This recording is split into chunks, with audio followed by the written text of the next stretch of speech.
இன்றைக்கி Kerala style beef கறி எப்படி செய்வோன்னு பார்ப்போமா? சீரகம் 1 ஸ்பூன், சோம்பு 1 ஸ்பூன், 3 பட்டை, 3 ஏலக்காய், 3 கட் பண்ண ஆனியன், 2 ஸ்பூன் இஞ்சி பூண்டு, தக்காளி, 5 மிளகாய். இப்போது ஸ்டவ்வில் குக்கர் எடுத்து வச்சுருக்கோம். அப்புறம் 3 ஸ்பூன் எண்ணெய் ஆட் பண்ணுறோம். நல்லா காஞ்ச உடனே ஸ்பைசஸ் ஆட் பண்ணுறோம்.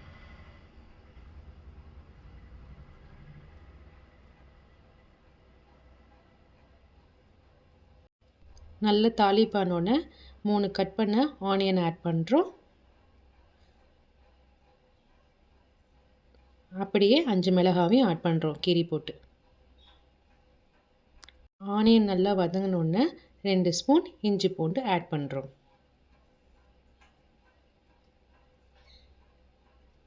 நல்லா வதக்கி விட்டுட்டு 1/2 ஸ்பூன் மஞ்சள் பொடி, 2 ஸ்பூன் மிளகாய் பொடி, 2 ஸ்பூன் மல்லிப்பொடி, 1/2 ஸ்பூன் கரம் மசாலா.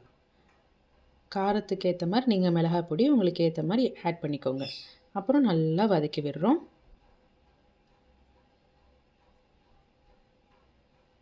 நல்லா வதங்கினா தான் இது நல்லாயிருக்கும் டேஸ்ட்டு. அப்புறம் கொஞ்சமாக தண்ணி ஆட் பண்ணி இதை அடி பிடிக்காத மாதிரி வதக்கி விடலாம். அப்புறம் இதில் 4 வரமிளகாவை ஆட் பண்ணுறேன் இந்த டைமில். அதுக்கப்புறம் தக்காளி ஆட் பண்ணலாம்.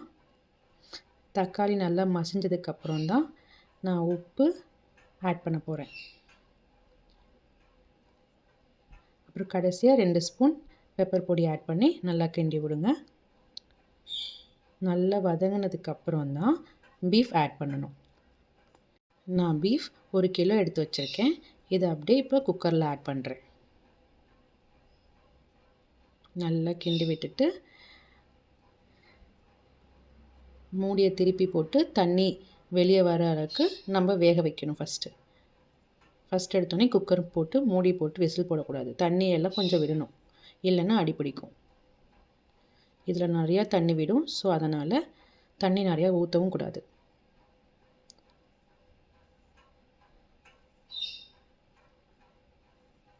பாருங்கள், நான் தண்ணி ஆட் பண்ணவே இல்லை. அதிலே விட்ட தண்ணி ஒரு 5 நிமிஷம் கூட ஆகலை, அதுக்குள்ளே இவ்வளோ தண்ணி விட்டுருக்கு. இப்போ சும்மா லைட்டாக நான் கொஞ்சம் முழுகிற அளவுக்கு மட்டும் தண்ணி விட்டு நான் குக்கர் மூடி போட்டு 10 விசில் விட போகிறேன். எலசாக இருந்தால் கம்மியாக விசில் விட்டுக்கலாம்.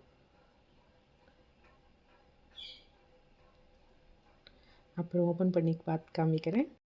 எப்படி ரெடி ஆகிருக்குன்னு பாருங்கள். செமையாக இருக்குல்ல, அட்டகாசமாக இருக்குது. இது கொஞ்சம் லைட்டாக தண்ணி வற்றி கொஞ்சம் தொக்கு மாதிரி கன்சிஸ்டன்சிக்கு ரெடி பண்ணலாம். இப்போ ஒரு ஸ்பூன் மட்டும் பெப்பர் ஆட் பண்ணியிருக்கேன்.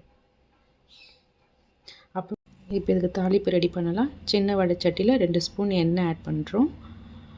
இதுக்கு தேவையானது கொஞ்சம் கடுகு, 1 ஸ்பூன் சீரகம், 1/2 கை தேங்காய். எண்ணெய் நல்லா கொதிஞ்சோடனே கடுகும் சீரகத்தையும் ஆட் பண்ணுறோம். இது நல்லா தாளிஞ்ச உடனே அடுப்பை ஆஃப் பண்ணிடலாம். அப்புறம் 1/2 கை தேங்காய் போட்டு அந்த எண்ணெய் சூட்டிலே வதங்கிடும். அப்புறம் இதுக்கு தாளிப்பு ரெடி பண்ணி நான் போட்டிருக்கேன். இப்படி செஞ்சு சாப்பிட்டு பாருங்கள், அட்டகாசமாக இருக்கும். சீரியஸ்லி, மேலே லைட்டாக கருவேப்பிலை கார்னிஷ் போட்டு சாப்பிட்டு பாருங்கள், செம்ம டேஸ்ட்டாக இருக்கும்.